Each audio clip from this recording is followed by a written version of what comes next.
Bismillahirrahmanirrahim. Assalamualaikum warahmatullahi wabarakatuh. Alhamdulillahirabbil alamin wassalatu wassalamu ala asyrafil anbiya'i wal mursalin wa ala alihi wa sahbihi ajma'in. Allahumma salli ala sayyidina Muhammad. Allahumma salli ala sayyidina Muhammad. Allahumma salli ala sayyidina Muhammad wa ala ali sayyidina Muhammad. Wa ba'du, alhamdulillah. Pertama dan selamanya, mari sama-sama kita panjatkan rasa syukur pada Allah Subhanahu Wa Taala kerana pagi yang berbahagia ini di hujung minggu kita dapat bersama dalam Tanyalah Ustaz, biar tahu jangan keliru. Dan pada hari ini tanggal 1 November 2020 bersamaan dengan 15 Rabiul Awal 1442 Hijrah, dan mudah-mudahan saya doakan kepada anda semua semoga dalam keadaan ceria dan sihat selalu, hendaknya di samping mematuhi SOP yang ditetapkan untuk sama-sama kita menjaga diri kita daripada wabak yang sedang melanda. Sedang penonton yang dirahmati Allah, pada hari ini kita bakal mengupas tentang topik akidah berkenaan dengan golongan batiniah. Bagaimana kupasan dan perbincangan? Sebentar lagi kita akan bawakan kepada penonton-penonton setia Tanyalah Ustaz. Dan seperti biasa, bagi penonton-penonton yang ingin bertanyakan soalan, boleh pergi ke dua saluran kita. Yang pertama, untuk buat panggilan boleh pergi ke 03 7726 1603, atau nak terus ke Facebook rasmi Tanyalah Ustaz juga boleh, di Tanyalah Ustaz TV3. Di situ kita ada buat secara langsung bagi mereka yang mungkin pagi ini tak berkesempatan melihat di kaca TV di rumah, boleh melihat di mana anda berada menggunakan peranti anda. Tetapi jangan lupa tekan butang suka dan kongsi untuk sama-sama sebarkan kebaikan. Sebelum kita meneruskan perbincangan dan memperkenalkan siapa ahli panel yang bakal menjawab persoalan kita pada hari ini, kita lihat dahulu berkenaan dengan status terkini kes COVID-19 di Malaysia setakat jam 5 petang semalam. Baik. Kalau kita dapat lihat dari Kementerian Kesihatan Malaysia, COVID-19 di Malaysia 31 Oktober 2020, kes baru ada penurunan di situ. Jika sebelum ini 800 lebih, dan semalam 659 kes. Kes tempatan ada 658 dan kes import ada 1 kes. Kes yang sembuh baru, alhamdulillah, ada 1000 kes yang sembuh baru. Jumlah kematian tidak ada, dan jumlah kes yang masih aktif ada 10,051 kes. Jumlah kes keseluruhan 31,548 kes. Jadi terus patuhi SOP dan jaga keselamatan anda semua, jaga kebersihan dan saling kita memperbaiki. Mudah-mudahan dapat kita memutuskan rantaian COVID-19. Baik, seluruh rakyat Malaysia, sama-sama kita doakan semoga semuanya dalam keadaan selamat dan sejahtera. Baik, alhamdulillah, kita bakal bersama dengan tokoh ilmuwan, tokoh pendakwah. Pada hari ini kita bukan khas kepada anda dan tidak asing dengan Tanyalah Ustaz, yakni Al-Fadil Datuk Ustaz Kazim Ilyas. Apa khabar Ustaz? Alhamdulillah. Alhamdulillah. Syukur, alhamdulillah. Oh, dengar ada lagu baru kan? Lagu baru, alhamdulillah, sempena sambutan Maulidur Rasul, selawat kepada Nabi Muhammad sallallahu alaihi wasallam. Jadi saya rasa penonton-penonton pun tertanya-tanya bila kita letakkan poster di Facebook rasmi Tanyalah Ustaz, dan juga banyak kita lihat tentang tajuk-tajuk golongan batiniah. Anda semua mungkin tertanya-tanya apakah sebenarnya golongan batiniah tersebut. Jadi jom kita sama dengan Al-Fadil Datuk untuk mukadimah perbincangan kita. Silakan. Assalamualaikum warahmatullahi wabarakatuh. Bismillahirrahmanirrahim. Alhamdulillahirabbil alamin, wassalatu wassalamu ala Rasulillah wa ala alihi wa ashabihi ajma'in. Terima kasih Dai Azrin. Kepada semua penonton-penonton Tanyalah Ustaz, mudah-mudahan kita semua dirahmati, diberkati oleh Allah Subhanahu Wa Taala, dan kita berada dalam keadaan sabar dan redha dengan apa-apa juga ujian yang Allah Taala ujikan kepada kita. Kerana ujian ini ialah satu bentuk, nama pun makhluk, Dai Azrin. Makhluk Allah Taala akan sentiasa diuji. Allazi khalaqal mauta wal hayah liyabluwakum ayyukum ahsanu amala. Allah Taala akan uji kita. Sedang penonton yang saya hormati, golongan batiniah ini adalah satu golongan yang bukan setakat sekarang wujudnya. Ya, sejak ratusan tahun yang lepas lagi pahaman batiniah ini telah pun wujud, telah pun ada dalam masyarakat kita. Cuma sama ada nak menonjolkan dirinya ataupun tidak mau menonjolkan dirinya. Baik, yang pertama. Yang keduanya, bila sebut tentang batiniah, dia adalah lawan dia, lawan batin kepada zahir. zahir lawannya kepada batin. Batin. Ya, bila sebut sesuatu perkara yang zahir, maka lawannya kepadanya ialah batin, ataupun benda yang tak nampak, benda yang di sebaliknya, benda yang berada di belakangnya, benda yang ada di dalamnya. Maka golongan ini ialah golongan yang suka mentakwilkan perkara-perkara zahir. Ya, suka memberikan satu definisi maksud, kehendak kepada perkataan zahir ataupun hukum-hukum yang berkaitan dengan hukum yang berkaitan dengan zahir. Malah setiap benda mereka nak mentakwilkan dan mengatakan bahawa itulah pahaman yang betul dan berbeza dengan kehendak-kehendak syariat yang dikehendaki di dalam agama kita. Ini contohnya. Ya, misalnya mereka ini suka mempertikaikan sesuatu kalimah, sesuatu ayat mengikut kehendak hati mereka sahaja. Ya, tidak ada yang dikatakan bersandarkan kepada ajaran Nabi Muhammad, ajaran kepada para sahabat dan sebagainya. Yang mentakwilkan sesuatu benda itu mereka sendiri mentakwilkan tanpa disiplin, sedangkan Nabi SAW menyebutkan, Allah Subhanahu Wa Taala menyebutkan kepada kita, Allah Taala berfirman, wa may yushaqiqir rasul min ba'di ma tabayyana lahul huda wa yattabi' ghaira sabilil mu'minin nuwallihi ma tawalla wa nuslihi jahannam wa sa'at masirah. Allah Taala memberikan peringatan kepada kita, ya, sesiapa yang membantah Nabi, yang tak mau ikut Nabi, wa may yushaqiqir rasul, tak mau ikut ajaran yang dibawa oleh Nabi SAW. Tak mau. Bantah pula, tak betul ni, ada lagi yang tak kena ni, ada lagi ajaran yang tak selesai ni. Ini salah satu ajaran batiniah mengatakan bahawa adanya lagi ajaran Nabi Muhammad yang belum selesai. Yang datang kepada guru-guru mereka, yang datang kepada mursyid-mursyid mereka, membawa lagi ni. Sedangkan kita dah belajar dah bahawa Nabi Muhammad itu ialah khatamin nabiyyin, penutup kepada segala nabi. Al-yauma akmaltu lakum dinakum. Dalam Quran pun dah sebut bahawa telah sempurna agama ni. Dah habis dah, selesai semua dah. Allah redha dah Islam sebagai agama kita, sebagai cara hidup. Tetapi golongan ini mengatakan ada lagi takwil dia, ada lagi kehendak dia, ada lagi benda-benda ini. Ini satu dia. Dan kata Allah Taala lagi, mereka ini juga siapa dia? Wa yattabi' ghairal sabilil mu'minin. Mereka ini mengikut satu jalan yang bukan jalan orang-orang Islam. Tetapi sayangnya tuan-tuan dan menakutkan juga ialah mereka mendakwa bahawa mereka adalah golongan yang mengikut Islam dan lebih Islam daripada orang-orang Islam yang lain. Ini ciri-ciri golongan batiniah yang mana mereka mendakwa bahawa mereka adalah ajaran yang betul, yang lain yang tak ikut mereka tu salah. Mereka sahaja yang betul. Jadi golongan inilah tuan-tuan yang bergerak dan saya nampak pada kali ini mereka bukan lagi menggunakan teknik bersembunyi dah. Mereka dah gunakan teknik hari ini dah terang-terangan menggunakan laman-laman sosial yang terdapat dalam dunia pada masa sekarang. Wallahu alam, itu sedikit berkenaan dengan yang dimaksudkan dengan golongan batiniah. Seperti mana Datuk sebutkan kepada kita sebentar tadi, bukan secara sembunyi-sembunyi lagi, tetapi pada hari ini sudah pun terang-terangan memberikan apa yang dibawa oleh mereka dan nak sebarkan kepada seluruh mereka yang berada supaya dapat difahami, dan itu adalah golongan batiniah. Baik, untuk kita membuka perbincangan kita nak lihat soalan pertama di Facebook.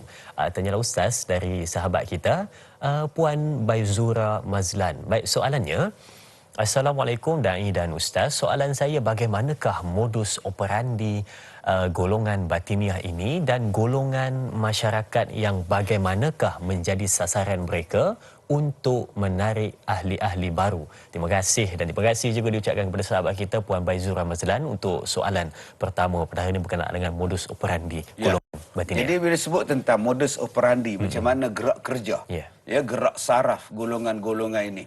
Setiap satu golongan, kita boleh sebutkan bahawa golongan batiniah ini adalah salah satu daripada ajaran sesat. Dan setiap ajaran sesat itu mempunyai caranya sendiri. Ya, metod dia sendiri, modus operandi dia sendiri, ciri-ciri dia sendiri masing-masingnya. Tetapi bila sebut sahaja modus operandi pada semua ajaran sesat, lebih kurang sama je. Peringkat permulaannya dia selalunya dia memerhati dulu, memerhati target, siapa dia target dia. Macam rimau lah, rimau, singa semua dia nak tengok, dia bukan serang terus, dia tengok mana satu rusa, mana satu kambing yang mereka nak serang. Kalau kita duk tengok dalam rancangan binatang-binatang dalam TV tu lah, dia tengok rimau, singa, dia tengok agak-agak dia cari yang mana? Dia cari yang last sekali. Kalau dalam sekelompok kerbau tadi yang duk seorang-seorang. Kalau dalam sekelompok tadi dia tengok yang mana yang paling lemah sekali. Yang tu dia attack dulu. Dia attack itu modus operandi dia. Dia suka memerhatikan orang. Faham. Yang ni boleh ke tak? Yang ni boleh makan ke tidak? Yang ni boleh main ke tidak? Ini modus operandi yang pertama. Yang kedua, cara pendekatan yang mereka gunakan itu ialah mengikut siapa yang mereka dekati. Kalau yang didekati itu ialah misalnya ustaz misalnya, maka mereka akan menggunakan teknik di mereka itu lebih daripada ustaz. Mereka akan tanya kepada ustaz tadi satu soalan yang ustaz tak boleh nak jawab. Ustaz tak boleh nak jawab. Ustaz sembahyang subuh berapa rakaat? 2. Kenapa 2? Ustaz kata tak tahulah, dah Nabi sebut 2, mana boleh cakap tak tahu ustaz. Kita ni setiap benda dah adalah apa nama ilmunya. Takkan subuh ustaz tak boleh beritahu 2. Macam mana ustaz? Jadi ustaz tadi pun Allah. Tambah pula ditanya pula depan anak murid dia pula dalam kuliah maghrib. Khalayak ramai. Dalam khalayak ramai pula. Ustaz tak boleh nak jawab pula. Sudah. Maka pada masa itu satu kejayaan yang besar apabila seorang ustaz tadi tak boleh nak patahkan hujah dia. Ini target dia. Kalau dia jumpa dengan orang korporat, orang kaya, maka dia akan cara orang kaya pula. Cara dia bercakap, dia tak seolah-olah dia tak nampak atau kekayaan dia, dia tak perlukan kekayaan hamba Allah ni. Dia nampakkan dia zuhud, dia nampakkan dia hebat. Lalu orang kaya tadi pun, baguslah dia ni, dia tak nak tumpang aku ni. Dan biasalah orang kaya, businessman dan sebagainya, terlibat dengan pelbagai urusan, kadang-kadang nak semayang pun susah. Maka dia akan bawakan satu pahaman kepada dia di sebalik semayang misalnya. Ya, macam mana tuan? Semayang ni tu apa pendapat tuan? Ya, kita semayang ni sebenarnya sembah siapa? Kalau kata Allah, kita menghadap, Allah kata kita menghadap, orang-orang kata menghadap kiblat. Sedangkan dalam Quran kata Tuhan, hadaplah kamu wajah kamu ke mana-mana saja. Hadapkanlah. Allah tu ada di mana? Paksa kita menghadap kiblat. Sekarang ni Tuhan, kita ni siapa sebenarnya? Dia mula dah. Akhirnya sampai pada satu tahap tak payah semayang. Tak ke seronok orang, tak payah semayang, tak payah ni, tak payah ni. Sebab itu golongan-golongan ini, nombor 2 tadi yang saya sebutkan, selepas dia melihat, dia akan menekel seseorang, bahasa baru tu, menekel pula kan. Dia akan tackle seseorang itu mengikut siapa orang yang dia sedang nak tackle sekarang ni. Kalau dia sedang memikat orang macam ni, dia akan gunakan pendekatan. Kalau dia gunakan orang awam, misalnya orang yang duk suka ikut kuliah maghrib, yang suka duk dengar ceramah ni, dia ikut. Dia duduk di celah-celah tu, dia duduk di celah-celah tu. Dalam duduk di celah-celah itulah dia menimbulkan kepada kita persoalan-persoalan yang orang boleh, dia ni hebat. Dia ni mengaji hebat. Ini modus operandi di antara modus operandinya. Dan siapa sasaran dia? Dan selalunya modus operandi ni bila dah dapat sampai kita ni hari ni nak mengaji dengan dia, nak tanya dengan dia, dia takkan bagi tahu. Dia kata tunggulah dulu, relax dulu, sabar-sabar dulu. Sampai pada satu tahap bila kita dah tak sabar nak mengaji, nak tanya apa berkenaan dengan dia, pada masa itulah dia akan menggunakan pelbagai cara yang lain. Di antara cirinya ialah yang ni untuk kita je. Jangan sampaikan benda ni untuk orang lain. Orang lain mungkin tak dapat nak capai tahap ilmu ni. Tak sama dengan kita. Ya, sebab tu kalau kamu nak tanya ni, janji nombor 1, jangan khabar pada orang lain. Ini kita-kita saja. Dengan orang rumah pun jangan khabar. Ini ciri-ciri modus operandi dia tuan-tuan. Bila kita dah berjanji setia dengan dia, pada masa itu nak keluar susah lah. Jadi banyak saya dapat daripada komen daripada isteri-isteri, mak bapak yang suami mereka, anak-anak mereka ni bila terikut golongan ini dah tak semayang. Jumaat dah tak pergi. Tambah COVID ni pula lagi dia tak pergilah. Tak COVID pun dia tak pergi. PKPP dulu pun dia tak pergi. Sekarang lagi tak pergilah tuan-tuan. Jadi dia mengadu, ustaz, suami saya dah tak semayang. Suami dah tak puasa. Bila tanya kenapa tak semayang, kenapa tak puasa, kamu tak tahu, duduk diam. Label kita tak sama. Ini dia tuan-tuan. Jadi kita boleh lihat dia dah menolak syariat. Kemuncak dia apa? Menolak syariat. Sampailah kemuncak paling tinggi, dia mengaku bahawa dia dah ada Tuhan dalam dia. sampai dia kata dialah Tuhan pula, tak payah lagi dia nak sembahyang. Ini kemuncak kepada ajaran batiniah ni. Betul, itu adalah modus operandi dan juga golongan sasaran yang mereka akan cuba untuk memperdayakan dengan apa yang mereka bawa, dan cara yang tidak adalah mereka akan memperhatikan dahulu siapa yang bakal mereka hasut, dan yang kedua adalah mereka akan mengikuti siapa yang telah mereka aim selama ini. Mereka target untuk menyebarkan apa yang mereka bawa. Baik, itu patut kita hati-hati, sedang menular sekarang berkenaan dengan golongan batiniah. Baik, kita ada pemanggil di talian. Assalamualaikum. Assalamualaikum warahmatullahi wabarakatuh. Dai Azrin dan juga Datuk Kazim Ilyas. Saya Omar Abdul Majid dari Felda Cini Timur 3, Pekan Pahang. Assalamualaikum Datuk dan Dai. Waalaikumsalam warahmatullahi wabarakatuh, Tuan Omar. Ya, soalan saya begini Datuk ya. Datuk dah sebut tadi modus operandi mengenai apa dia golongan batiniah ini yang dikatakan sebagai golongan ajaran sesat tadi.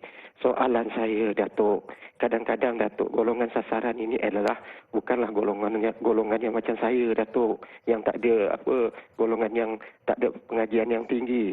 Mereka ni kadang-kadang dari golongan yang profesional Datuk. Jadi golongan ilmuwan agama.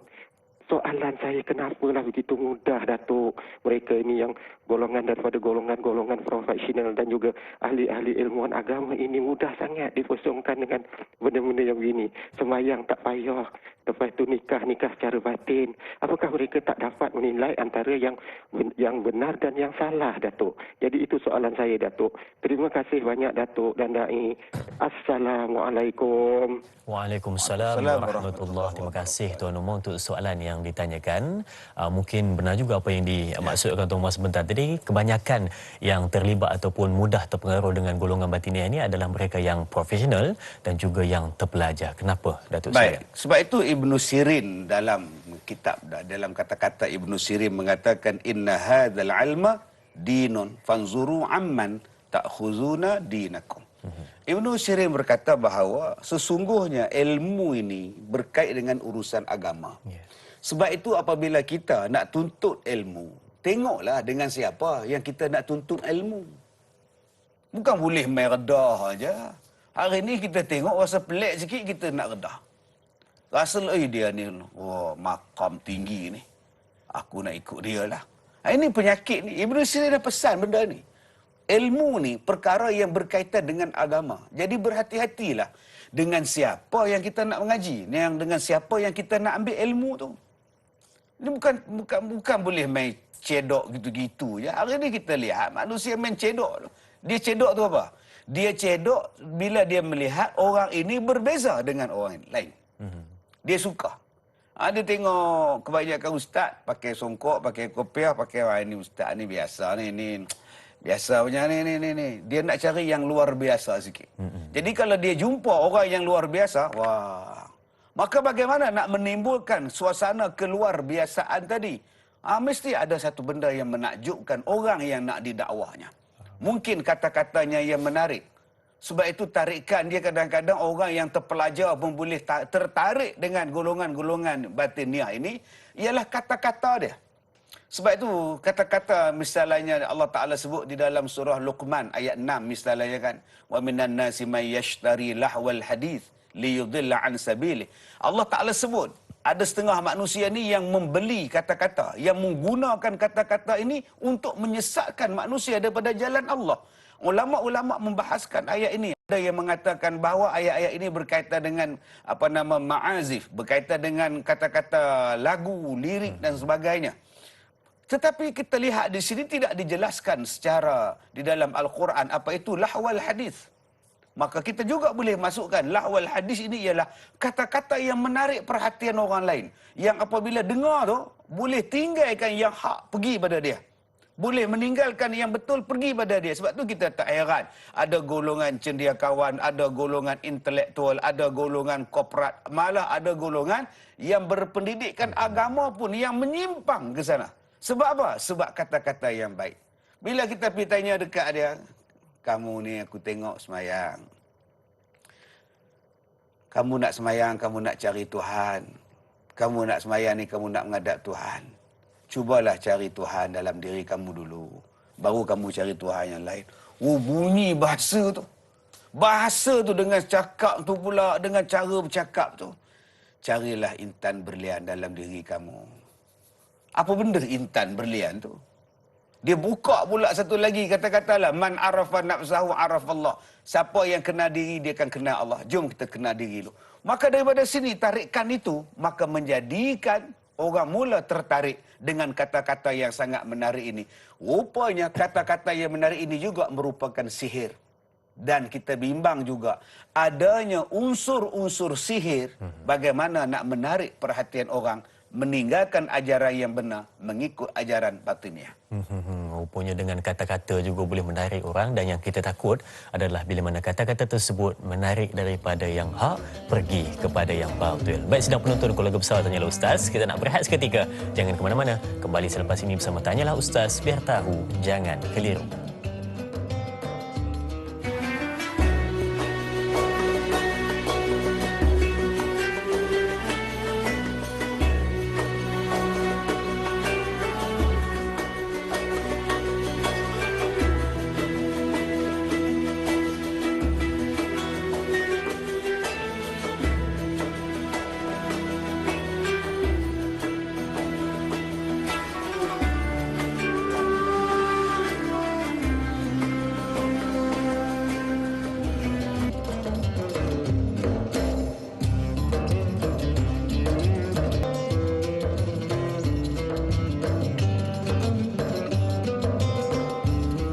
Alhamdulillah, terima kasih diucapkan kepada semua penonton yang masih setia menyaksikan Tanyalah Ustaz pada pagi ini untuk sama-sama kita dapatkan pencerahan berkenaan dengan topik akidah pada pagi ini berkenaan dengan golongan batiniah.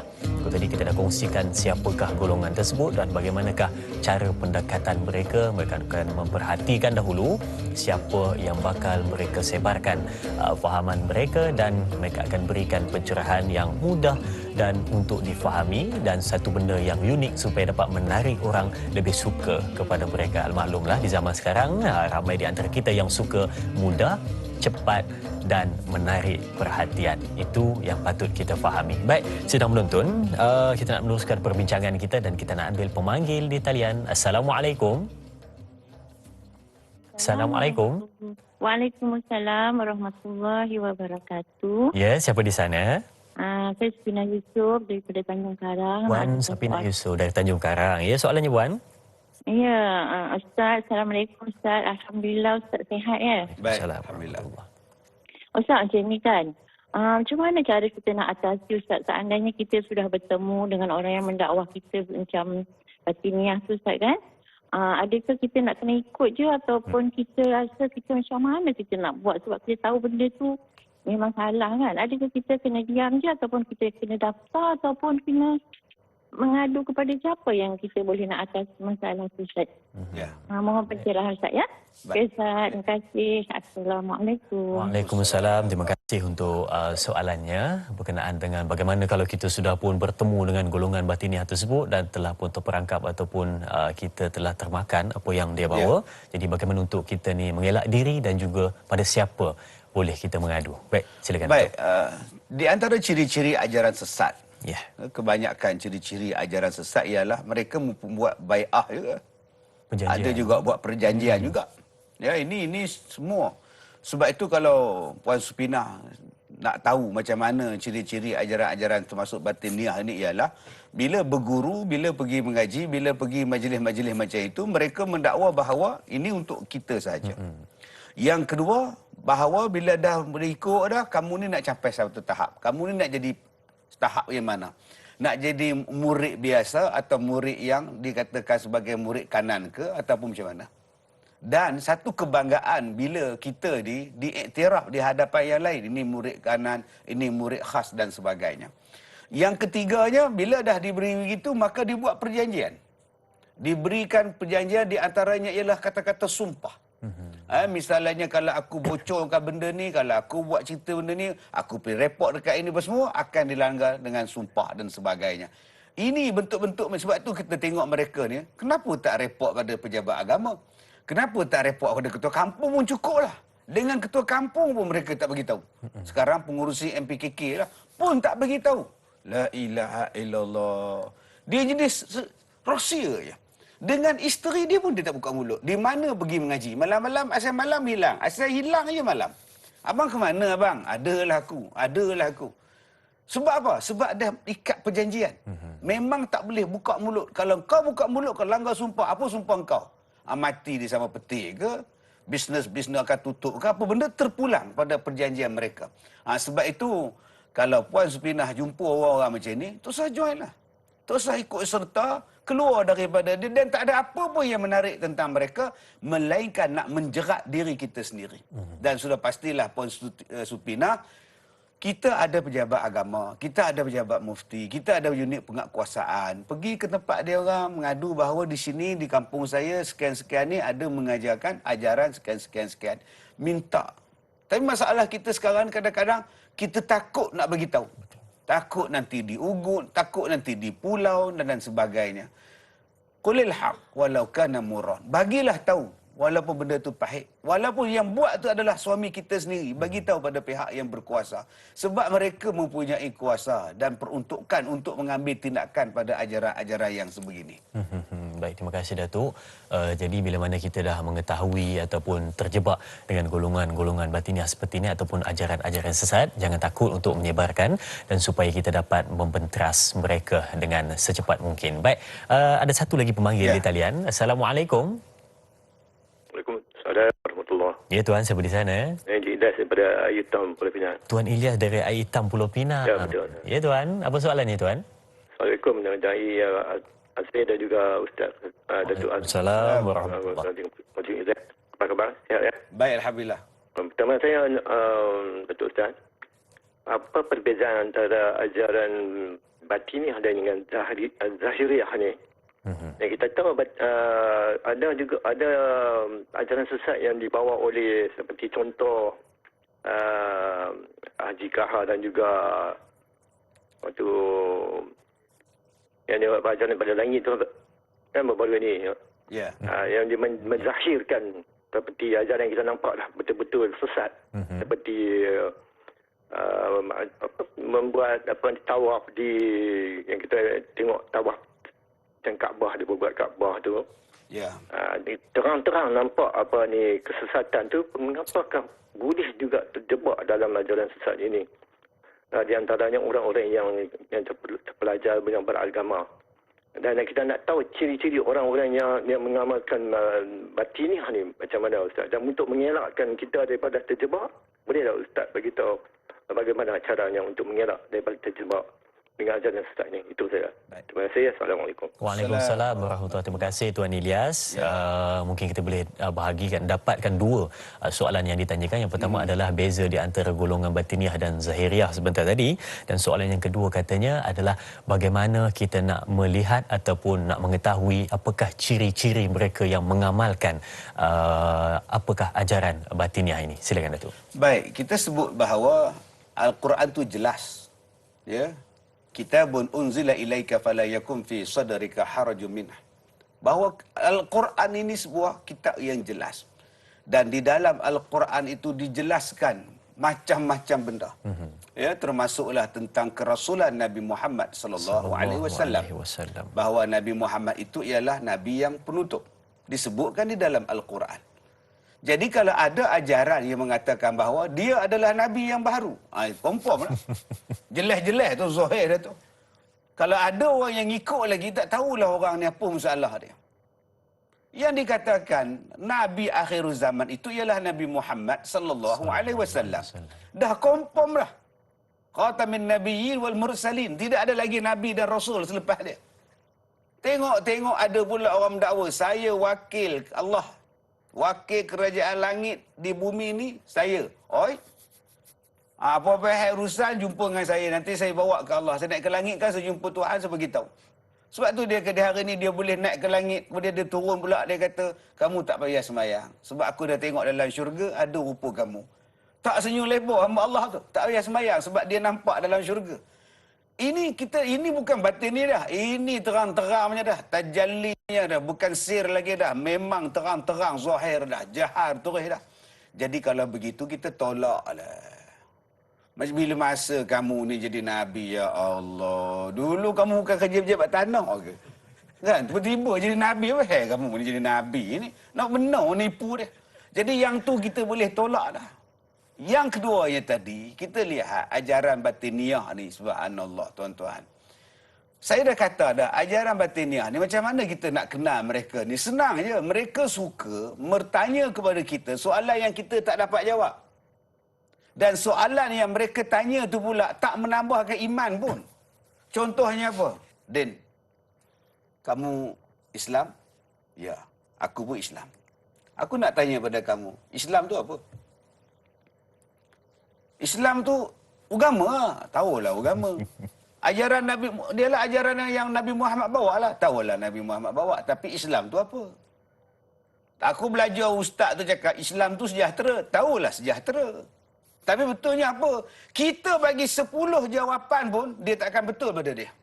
Walaupun jawapan kita tu 10 tu betul dah. Tetapi bagi dia, tetap tak betul. Oh, penin. Sebab apa? Sebab dia anggap kita ni tak betul. Dia saja yang betul. Sebenarnya, Islam tu alif, sin, lam alif, mim. Islam. Alif tu apa? Sin tu apa? Lam alif tu apa? Mim tu apa? Jadi kita tak dapat jawab. Bila kita tak dapat jawab, aku tak tahulah. Itulah. Pergi mengaji lagi. Dia pun pergi mengaji pula dengan Ustaz Kazim. Ustaz, nak tanya sikit. Islam tu alif, sin, lam alif, mim. Islam. Soalan saya, apa benda alif tu? Sin tu apa? Lam tu apa? Mim tu apa? Ustaz Kazim pula tak boleh jawab. Saya pun tak tahu. Tak ada mengaji sampai duk garu Ustaz Kazim tu. Saya pun tak tahulah. Datang balik jumpa batiniah tadi.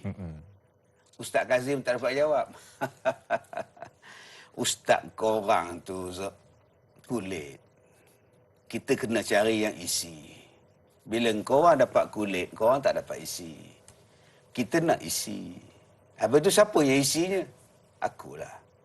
Dia mula cerita. Alif tu apa, sin tu apa, lam tu apa, lam alif tu apa, mim tu apa. Sebab ciri-ciri ajaran batiniah tadi ni, setiap benda tu dia takwilkan. Daripada alif, ba, ta, sa tu, semua dia takwilkan semua. Mim Muhammad tu, mim tu apa, ha tu apa, mim tu apa, dal tu apa. Allah tu apa? Alif, lam, lam, ha. Alif tu apa, lam tu apa, lam tu apa. Tambah iman di mana di situnya? Mim tu apa? Ha tu apa? Mim tu apa? Dal tu apa? Di mana tambah iman? Tak ada tambah. Dah nama Muhammad itu ialah nama Rasulullah. Nabi Muhammad. Muhammad lah. Dah dia beritahu pula mim tu apa. Jadi orang pula bila tengok, wah tinggi ilmu dia ni. Dia boleh bagi takwil pula. Maka sebab itulah orang yang ada pendidikan agama pun tertarik dengan dia cakap. Pasal apa? Pasal bahasa dia tu, dalaman dia. Dia suka bercakap soal dalam, dia suka bercakap soal batin yang orang lain tak nampak. Maka kita pun mula kata, wah orang ni hebat, orang ni hebat, orang ni hebat. Maka sebab tu tak heran. Sebab tu saya nak cakap pada Cik Ilyas tadi, kalau bertembung di mana-mana ke dengan golongan ni, jangan dilayan. Kalau layan sakit hati. Kalau ajak nak layan dengan dia, jumpa dengan orang yang boleh mematahkan hujah dia. Sebab tu dalam agama kita kena ada orang yang boleh mematahkan hujah dia. Sebab golongan ini, mereka tidak percaya kepada Dajjal. Mereka tidak percaya pada soal kubur. Muka nakir semua tak ada. Tak ada soalan kubur. Dia datang tanya pada saya, Ustaz. Ini satu orang datang tanya pada saya. Allah adil tak Ustaz? Maha adil, saya cakap. Kalau adil, katalah orang tu hidup dalam dunia 30 tahun. 30 tahun, dia akil balik 15 tahun. Maknanya dia dapat 15 tahun untuk dia hidup dalam keadaan dia buat dosa ataupun dia buat pahala.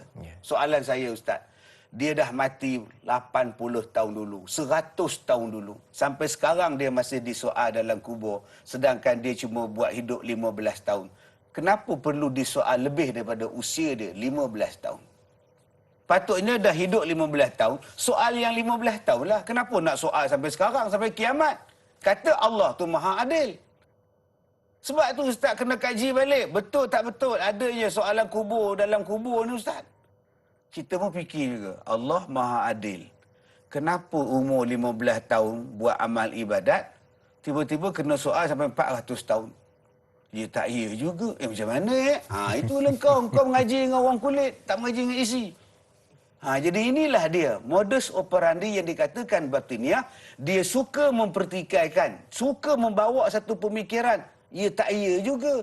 Bagi kita yang tidak ada asas ilmu, akan terikut pada dia. Sampai pada satu kemuncak, tidak adanya malaikat. Malaikat tu ialah hamba dia saja. Tidak adanya soal kubur, tidak adanya dajjal, tidak adanya hari kiamat. Sampai batiniah juga mengajar, syurga dan neraka tu tidak ada. Syurga dan neraka ni hanya untuk orang-orang yang terlibat dengan syariat saja. Yang adanya hukum halal haram ni, mereka syurga neraka. Bagi kita golongan batiniah, kita adalah syurga. Itu sampai tahap macam itu, kira dah dahsyat dah. Itu yang saya katakan tadi, dah jatuh sesat. Benda yang dibawa oleh Nabi yang ada dalam hadis Quran pun mereka boleh takwilkan lagi. Syurga tu bukan syurga. Syurga itu ialah kenikmatan dalam hati. Bukan syurga yang di akhirat tu, bukan, kata dia. Allah. Jadi ini satu benda yang merosakkan akidah, yang bukan termasuk ajaran Ahlus Sunnah wal Jamaah. Jadi bila mana kalau jumpa ataupun terserempak ataupun mereka nak cuba sebarkan apa yang mereka bawa, jangan dilayan. Kata Datuk sebentar tadi, bila dilayan makin menjadi-jadi. Baik, ada seorang lagi pemanggil di talian. Assalamualaikum. Waalaikumsalam Da'i dan Datuk Kazim. Saya Siti Zubaidah dari Alustar. Puan Siti Zubaidah dari Alustar. Ya, Puan. Soalannya, Puan. Saya nak tanya Datuk, saya hidup ni, katakan zaman tahun 60-an ni, bak agama korang. Ya. Ibadah saya dah lampai lah ni, saya pergi merasa lah dengar sama-sama agama. Tapi saya pelajaran saya tak tinggi, tak pandai. Nak baca Quran pun saya taklah pandai sangat. Tapi selalu saya pergi dengar ceramah-ceramah agama di surau atau di mana-mana yang terdengar antara itu. Saya boleh saya boleh lalui apa yang ustaz-ustaz kata. Saya menjadi pedoman dalam hidup saya untuk di akhirat. Yang tu sajalah Ustaz. Datuk, terima kasih. Terima kasih. Assalamualaikum. Waalaikumsalam warahmatullahi. Terima kasih, Puan. Katanya tadi banyak belajar di mana-mana, tetapi mungkin nak ditanyakan, takut apa yang boleh belajar itu benar ataupun tidak, sahih ataupun tidak. Jadi untuk mendapatkan jawapannya, kita berhenti dahulu, kita berehat seketika. Jangan ke mana-mana, kembali selepas ini bersama Tanyalah Ustaz, biar tahu, jangan keliru.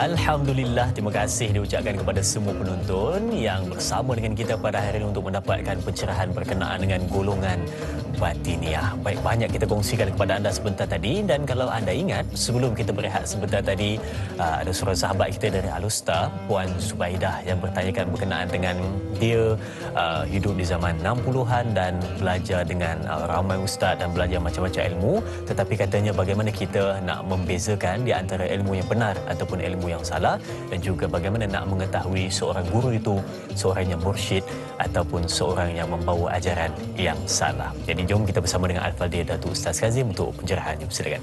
Ya, terima kasih Puan Siti Zubaidah dari Alustar. Takut nak pergi Alustar kena putak.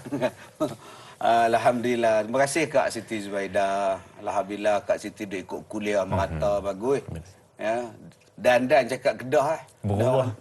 Orang telefon Kedah telefon dan tukar mu kan.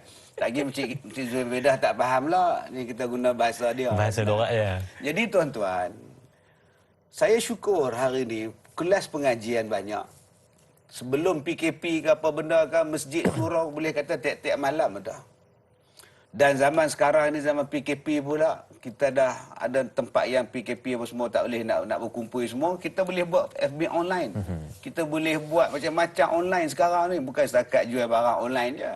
Ceramah pun online dah. Cuma ceramah tak COD je sekarang ni kan. Bawa COD bungkus naik Azrin, COD saja bukan yang tu yang tak buat lagi sekarang ni. Cuma Puan Siti Zubaidah, Nabi SAW sebutkan kepada kita, talabul ilm faridatun ala kulli muslim. Menuntut ilmu tu wajib ke atas setiap seorang muslim. Jadi yang pertama sekali, ilmu apa yang wajib dipelajari? Maka ilmu fardu ain yang berkaitan dengan tauhid, yang berkaitan dengan fiqh, yang berkaitan dengan tasawuf, selesaikan. Selesaikan bab itu. Sebab ada setengah orang dia suka dengar ceramah. Tapi yang fardu ain dia tak ambil. Bukan maksud saya ceramah tu tak fardu ain. Ceramah ni kadang-kadang umum. Betul. Tapi bila mari semayang, datang semayang, dia tak betul pun baca Fatihah.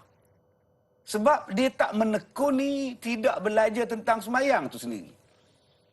Ada orang cakap, habis tu kalau nak belajar bab semayang, bila nak belajar bab lain? Yelah kalau semayang kau tak betul. Selagi tak betul, belajarlah dulu di samping belajar yang lain. Betul. Ada orang yang tak langsung tak pandai baca Quran. Tapi minat ceramah. Ceramah duduk depan sekali. Bila tanya baca Quran, tak erti. Macam mana kau tak baca Quran? Tak erti baca Quran. Pergi belajar baca Quran. Walaupun belajar baca fardu kifayah. Tapi membacanya dalam bertajuk itu fardu ain. Kena belajar. Yang ni yang saya takut sekarang. Kadang-kadang kita ni minat ceramah siang malam je. Orang sekarang minat mengaji tanpa ada buku. Dia suka dengar je. Tak ada kitab tak nak. Kalau buat periksa, lagi tak mau dia. Dia kata makcik dah tak nak dengar je. Makcik tak nak lah periksa-periksa. Kalau buat periksa, makcik balik. Itu dia. Ini penyakit kita ni. Kalau boleh, tauhid kita. Yang ni yang tauhid ni. Benda yang kita duk cakap pada pagi ni, batiniah ni. Benda yang melibatkan akidah. Dah lah melibatkan akidah satu. Macam mana yang kata melibatkan akidah? Contohnya yang tauhid tadi. Misalnya dia tanya kepada Da'i Azrin. Tak pun dia tanya pada Puan Siti Zubaidah. Okey, Makcik Bedah. Mengucap Zat nak dengar? Cik Bedah pergi mengucap.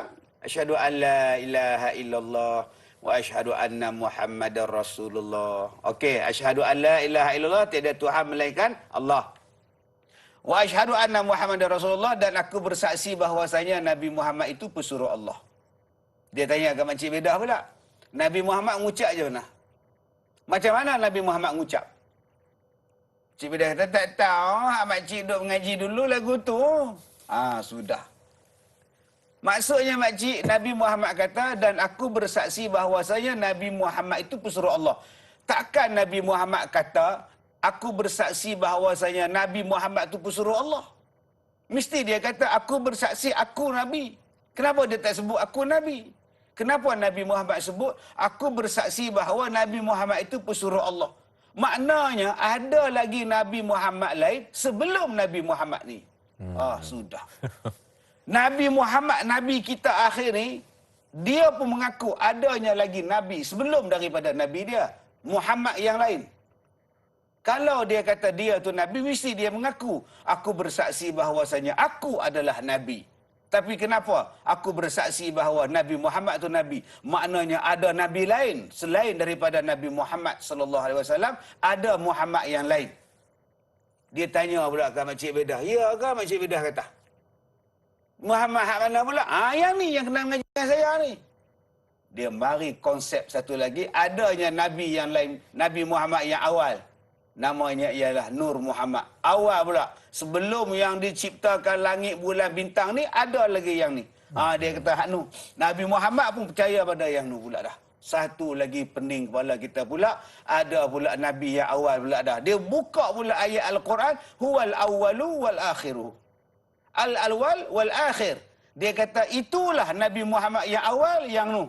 Nabi Muhammad yang akhir, yang ni. Dia buka pula ayat Quran. Huwal awal wal akhir. Sedangkan ayat tu cerita bab lain. Tapi dia ambil ayat Quran itu, ditakwilkan al-awwal Nabi Muhammad yang dulu. Al-akhir Nabi Muhammad penutup. Jadi kita kena percaya bahawa ada satu lagi Muhammad yang lain pula. Nina. Yang ni Makcik Bedah, kalau Makcik Bedah pergi silap mengaji, jadi sesat. Sebab tu macam mana kita nak mengaji? Yang pertama, banyakkan guru. Sebab batiniah ni dia akan ajar hampa yang mengaji dengan orang lain, tak betul mengaji dengan aku ya. Sebab tu kena mengaji banyak guru. Salah satu tempat banyak guru, tanyalah ustaz. Tiap-tiap hari muka macam-macam ustaz tu. Nampak tak? Satu. Yang kedua, mengajilah dengan guru yang mursyid. Yang mengajar ni boleh mendidik kita, yang mengajar ni boleh mengubah kita daripada tak betul jadi betul. Orang duk tanya kita, Ustaz, mursyid tu apa? Mursyid tu apa? Saya baru ni, saya mengaji dengan Ustaz Ahmad. Dia bukan nama mursyid tu, nak cari manalah Ustaz mursyid, tak jumpa Ustaz. Ustaz mursyid tu bukan nama makna hoi. Ustaz mursyid ni, guru mursyid. Macam ni lah. Ni Da'i Azrin, suami. Ni isteri dia. Saya ni isteri Da'i Azrin. Da'i Azrin ni pergi mengaji dengan satu ustaz. Lepas mengaji ni, Da'i Azrin berubah jadi orang baik. Siapa yang tahu? Isteri tahu. Ustaz, suami saya ni sejak dia mengaji di masjid tu, ya Allah, dulu kedekut lah ustaz. Sekarang pemurah lah. Tak ada lah nak haji bakhir dengan saya dah. Dulu ustaz, suami saya tu, yang sunat ni, bukan kata nak buat hak wajib, sunat pun tak buat. Tapi sekarang Alhamdulillah, sunat pun dah buat, wajib tak tinggal ustaz. Ustaz, suami saya ni sejak pergi duduk mengaji di masjid tu, Alhamdulillah ustaz, tak ada nak baran-baran, panah baran, tak ada lah. Jadi, banyak sabar dah. Alhamdulillah. Maknanya suami tadi dapat guru yang mursyid. Tapi kalau dia pergi mengaji, Ustaz, suami saya dulu elok semayang. Pergi kenal Ustaz mana tak tahu. Lah tak semayang lah. Nampak.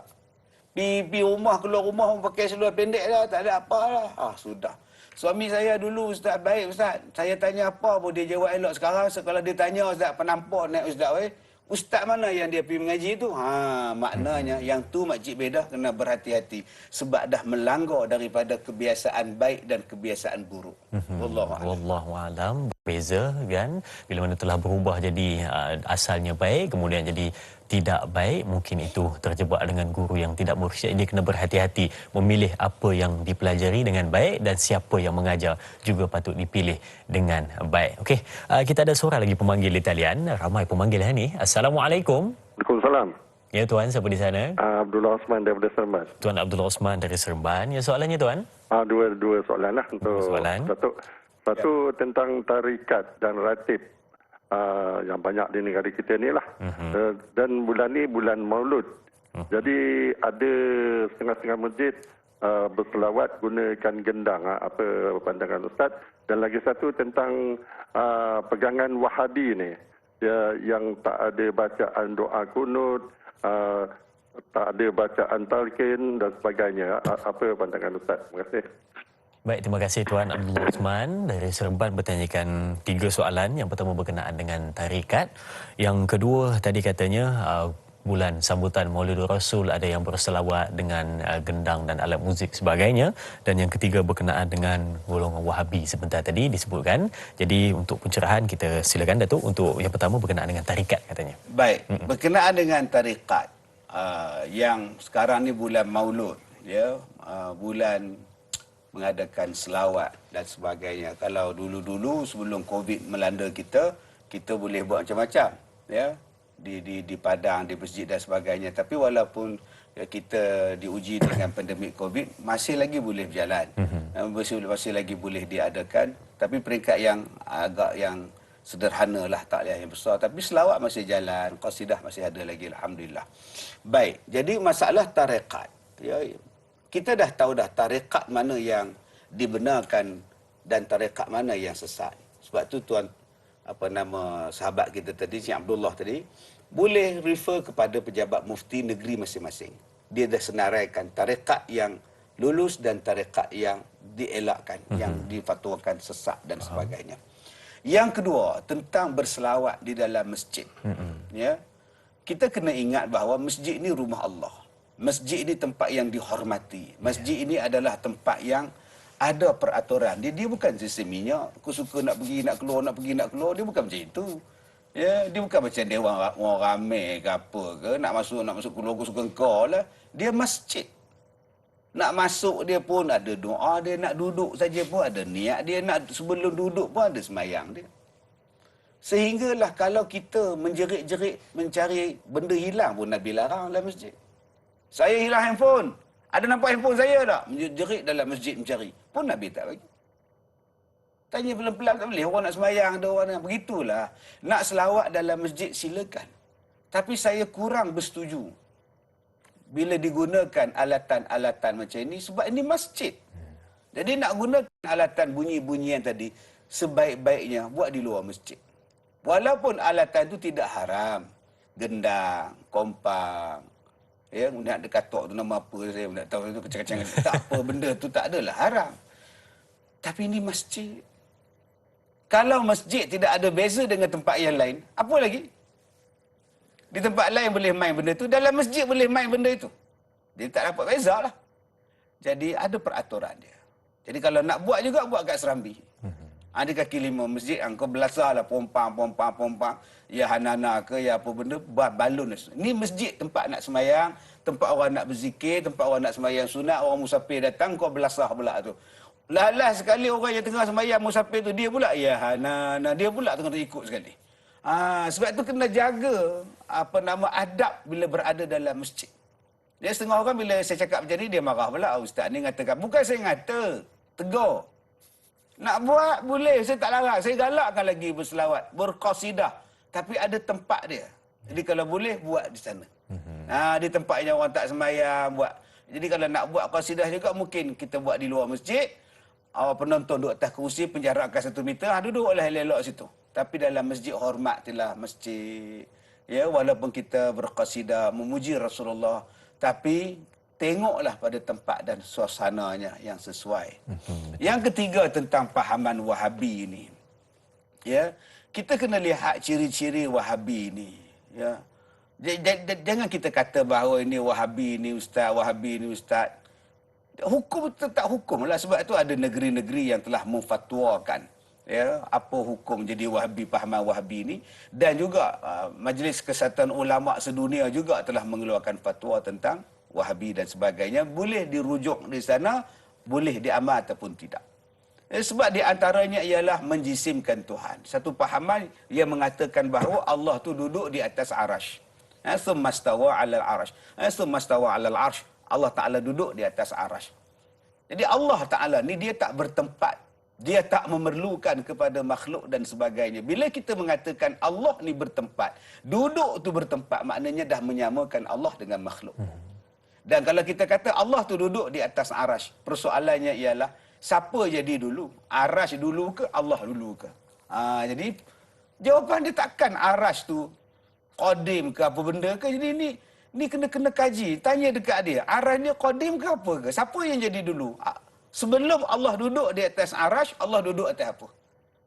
Sebab itu tadi kita kata dah Allah ni tak bertempat. Jadi bila memahamkan bahawa Allah tu duduk di atas arash, bersemayam di atas arash, maknanya Allah ni dah sama dengan makhluk. Maka itu satu pahaman yang bercanggah dengan pahaman Ahlussunnah wal Jamaah.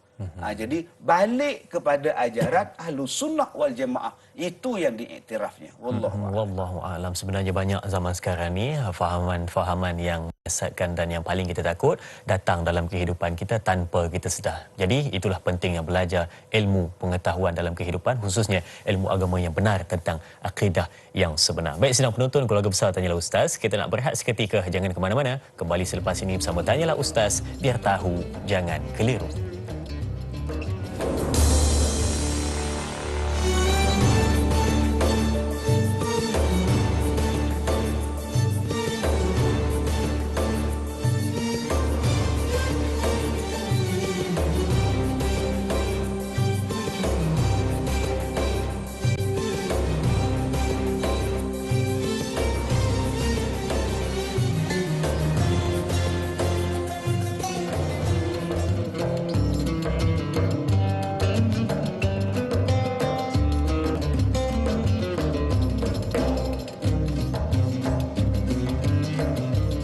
Subhanallah, terima kasih dan terima kasih diucapkan kepada semua penonton yang masih setia dengan pen di tangan dan juga kertas untuk mencatat apa yang kita berikan kepada anda pada hari ini supaya dapat menjadi satu tulisan nota penting dalam kehidupan kita dan sebarkan kepada sahabat-sahabat kita. Mungkin ada yang terlepas untuk menonton Tanyalah Ustaz pada pagi ini dan kita sebarkan kepada mereka supaya semua beroleh manfaat. Dan anda boleh pergi ke Facebook rasmi kita Tanyalah Ustaz untuk bertanyakan soalan dan juga boleh kongsikan live kita pada pagi ini secara langsung kepada sahabat-sahabat anda yang mungkin tak berkesempatan melihat di Kecil TV di rumah pada pagi ini. Boleh melihat di mana sahabat-sahabat anda berada menggunakan telefon bimbit ataupun peranti yang ada. Baik, untuk kita meneruskan perbincangan kita nak terus pergi ke Facebook Tanyalah Ustaz TV3 dari sahabat kita Puan Rahimah Saud. Baik.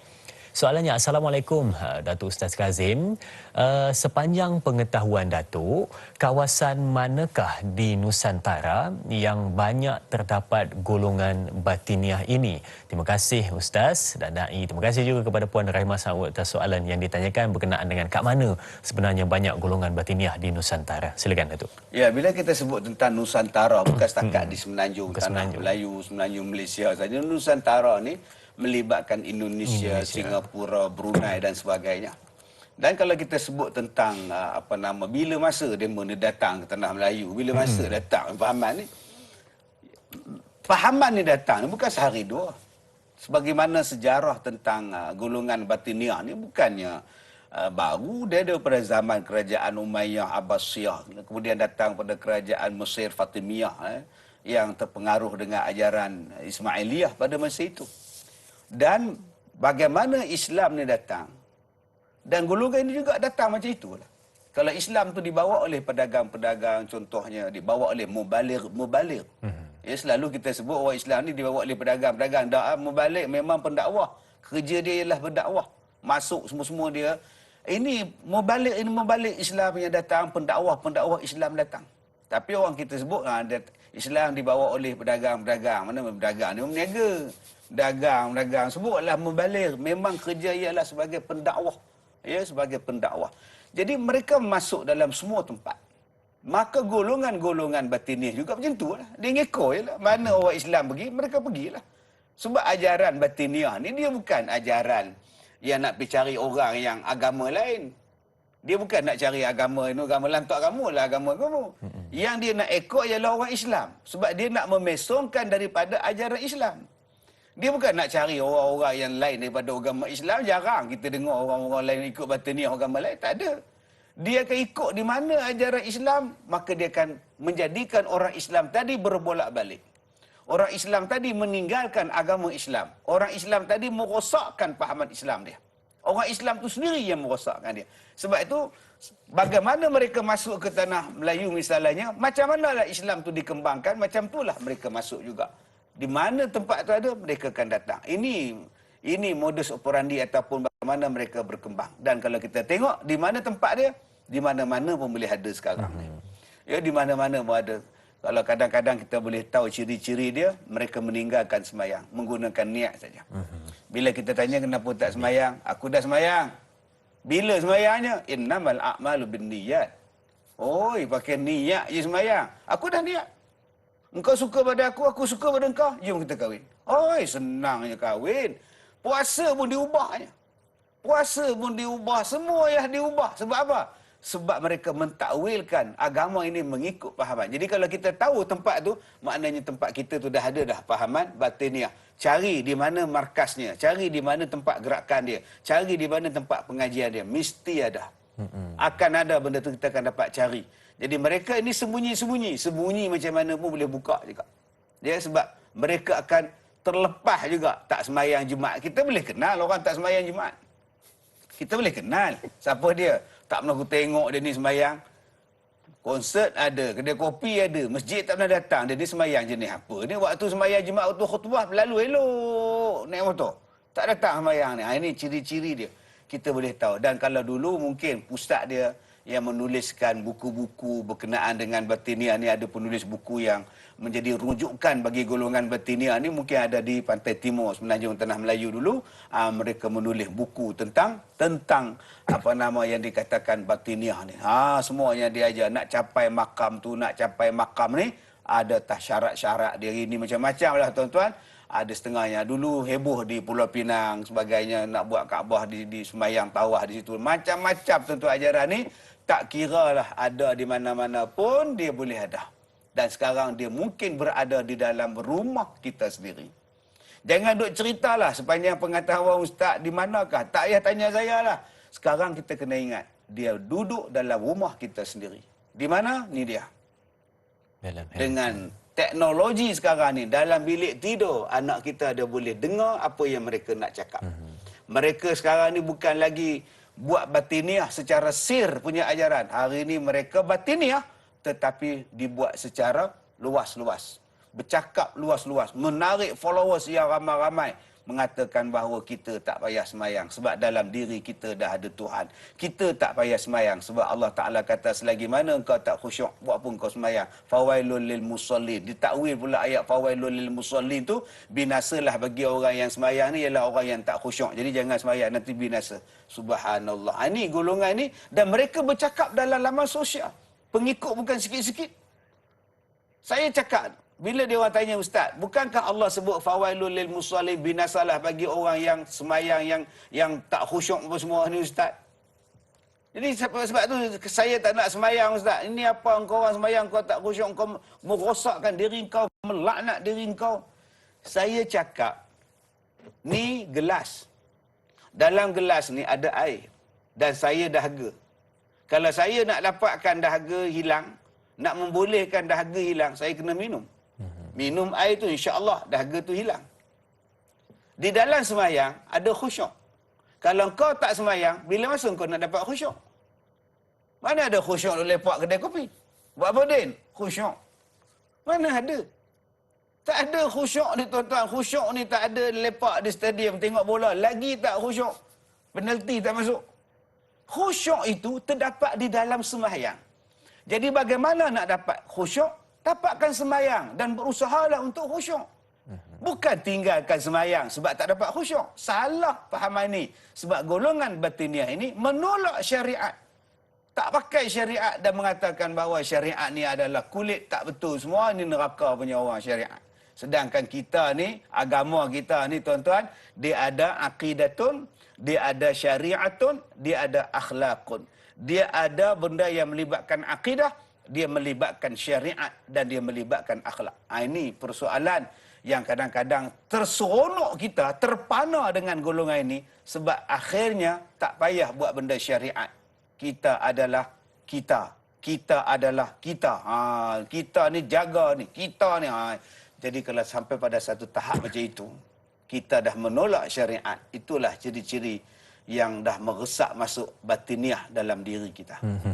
Dan kalau kita fikirkan, kita asyik memikirkan di mana sebenarnya golongan batiniah ini ada dan daripada mana berasal. Dan yang paling kita takut tidak adalah yang dikatakan oleh Datuk sebentar tadi. Takut-takut dia berada di dalam rumah kita dan ada bersebelahan dengan kita untuk menyebarkan apa yang mereka bawa. Tapi kita masih lagi tidur dalam keadaan tidak sedar untuk mengelakkan diri daripada terjebak dengan golongan batiniah ataupun ajaran sesat yang lain. Baik, sedang menonton soalan seterusnya di Facebook Tanyalah Ustaz dari sahabat kita Nur Dahlia Biru. Baik, soalannya, Assalamualaikum Ustaz, adakah cara penyelewengan dan cara penyesatan yang dilakukan oleh golongan batiniah ini sama seperti golongan Syiah? Mohon pencerahan Ustaz, terima kasih, biar tahu jangan keliru. Terima kasih juga kepada Nur Dahlia Biru atas soalan yang ditanyakan. Baik, bagaimana tu cara penyelewengan katanya adakah sama? Lebih kurang lah. Mak dah bapak dengan anak lah. Bapaknya Ismailiyah Syiah. Anaknya batiniah lah. Itu sama je. Ajarannya lebih kurang sama saja. Cuma kita kena ingat Syiah ni macam-macam. Ya. Syiah ni macam-macam kelompok. Ada berbelah-belah kelompok Syiah ni. Dan kebanyakan kelompok-kelompok Syiah ni ialah menghina sahabat-sahabat Rasulullah. Menghina Abu Bakar, Siti Aisyah, menghina Umar Al-Khattab dan sebagainya. Ini ciri dia. Tetapi golongan yang menjadi pair kepada batiniah ini, dia tak mengutuk sahabat, dia tak mengutuk golongan-golongan para sahabat Nabi ini. Mereka lebih menjurus kepada persoalan memesongkan ajaran yang dibawa ni. Memesongkan ajaran yang dikatakan ahli sunnah wal jamaah ni. Mereka tak kata Abu Bakar jahat, mereka tak kata Siti Aisyah tu tak betul, Osman tak betul dan sebagainya. Mereka tak kata, sebab itu jenis Syiah yang lain. Syiah yang ni dia lain sikit. Syiah yang melibatkan satu benda mengubah kepercayaan, mengubah satu akidah, mengubah satu bentuk syariat. Yang ni yang dibawa oleh golongan Syiah Ismailiyah dan diambil oleh pahaman Batiniyah tadi. Itu persamaan dia tang situ.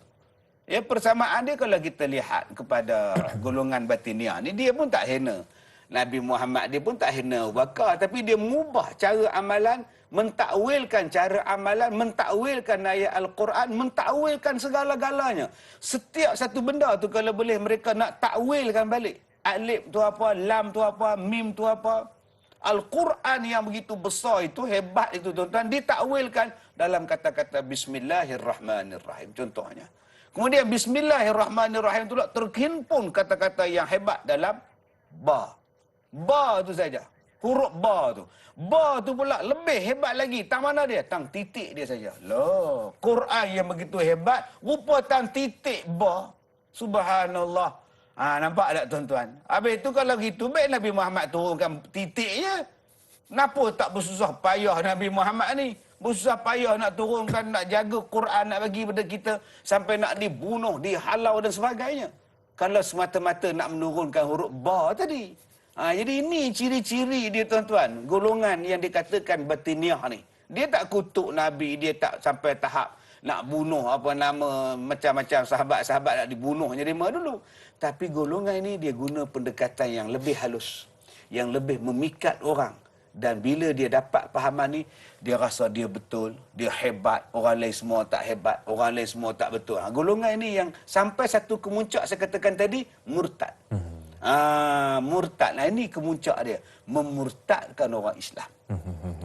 Kalau dikatakan Syiah itu ekstrim dan golongan Batiniyah ini secara halus diberikan pendekatan mereka, dan itulah yang menyebabkan ramai yang mudah untuk termasuk dalam apa yang mereka bawa. Baik, sidang menonton dan Al-Fadhil Dato', kalau tadi kita ada sebutkan berkenaan dengan kalau kita berjumpa ataupun kenal dengan mereka yang dalam golongan Batiniyah ini, maka cara kita nak mengelakkan diri daripada mereka adalah menjauhkan diri dan jangan dilayan. Tapi kalau kita nak bawa dalam satu situasi, kita dapat tahu dalam masyarakat kita ada mereka yang tergolong dalam golongan Batiniyah dan mengamalkan ajaran tersebut.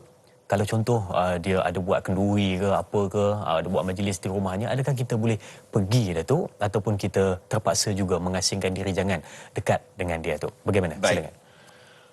Kalau kita lihat daripada satu sudut fiqh, sebab tu dia fiqh kena ada, syariat kena ada. Golongan Batiniyah ni dia tak ada fiqh-fiqh dah. Fiqh dia tak ada dah bila kita kata mandi junub. Mandi junub lah kita. Lema tidak, lema mandikan lain. Mereka memandikan Muhammad dalam badan. Jasad kita ni, dalam badan kita ni ada jasad Muhammad. Kita mandikan Muhammad. Lain macam tu pula. Di mana datangnya Muhammad tu? Cuba kau depakan tangan kau. Engkau tidur, kau baring, kau depakan tangan kau. Mim ini, kepala kau tu Muhammad. Mim.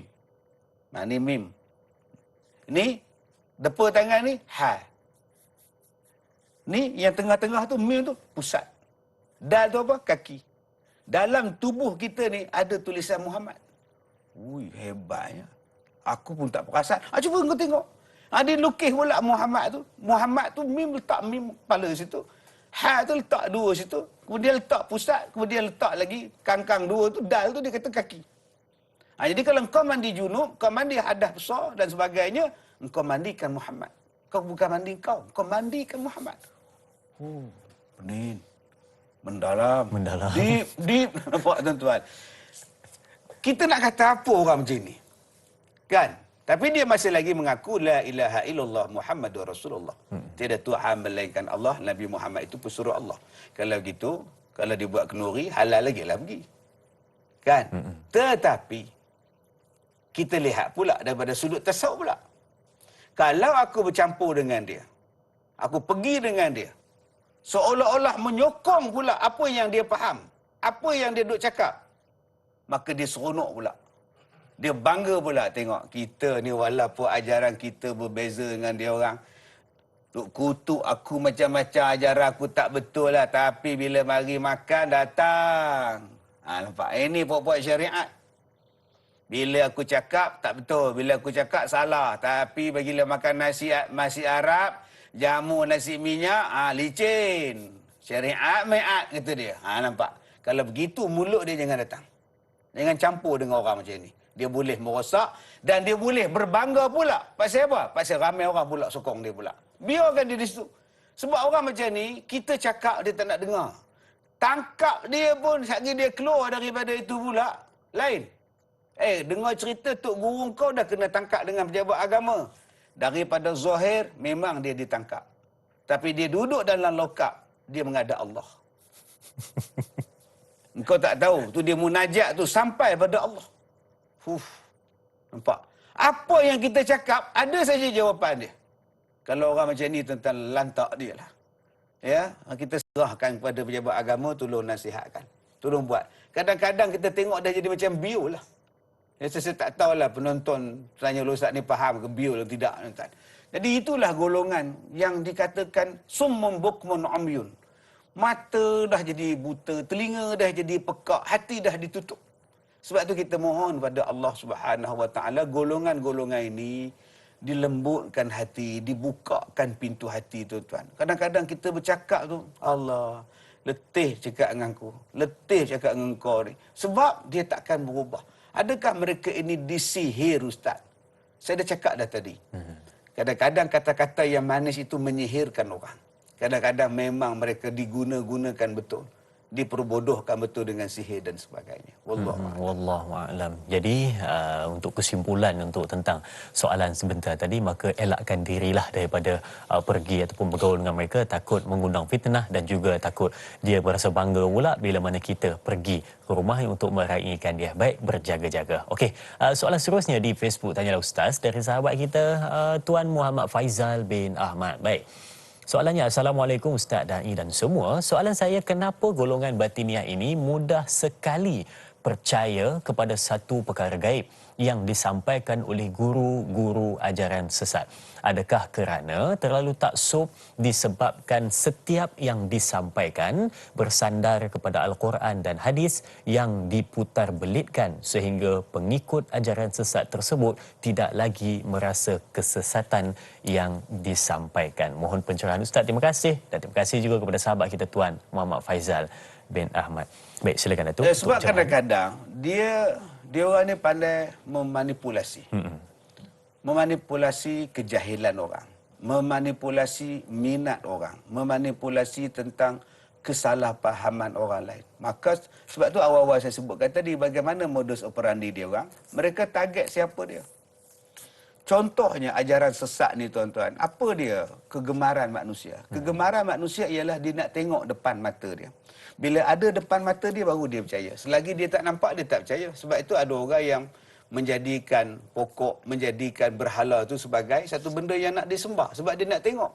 Kalau dia sembah Tuhan, dia tak nampak. Kalau dia sembah Allah Ta'ala, mana dia Allah, dia tak nampak. Sebab tu dia membuat satu-satu benda supaya nampak, ni Tuhan sembah.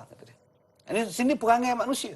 Serupa itulah bila dia kata dia Nabi. Bila dia kata Tok Guru dah disetarap dengan Nabi. Sebab orang nak tengok Nabi. Orang nak tengok Nabi Muhammad tu macam mana. Nabi Muhammad dah wafat. Habis-habis kuat kita pergi ziarah di makam Rasulullah. Tapi dia bawa pula, ni Nabi kita. Ni Nabi kita ni. Dia tunjuk depan mata. Dia begini pakai baju merah nak tengok orang. Ni Nabi kita ni. Oh, dah. Nampak pula benda pelik pula. Budak ni tak boleh bercakap, tiba-tiba boleh bercakap. Ni guna sihir ni. Ya, pendekatan sihir. Sebab kaitan di antara ajaran-ajaran begini dengan sihir adalah sangat rapat. Sihir satu benda pelik yang dipelajari. Dan apabila dipelajari, digunakan. Dan digunakan tadi untuk memanipulasi manusia. Banyak manusia yang bermanipulasi kerana adanya sihir-sihir yang dipermainkan di sini. Sebab itu, teguhkan iman, kuatkan iman, mudah-mudahan tak terpengaruh dengan fahaman-fahaman macam ini, insyaAllah. Baik, insyaAllah, dan berhati-hati supaya tidak terpengaruh dengan fahaman-fahaman seperti ini yang memutarbelikkan setiap kata yang mereka bawa. Baik, sidang penonton, kita nak sambung lagi berkenaan dengan persoalan tadi untuk jawapannya, tetapi kita berhenti di sini dulu di TV3 sambungan 30 minit di TV9. Teruskan menonton Tanyalah Ustaz, biar tahu, jangan keliru.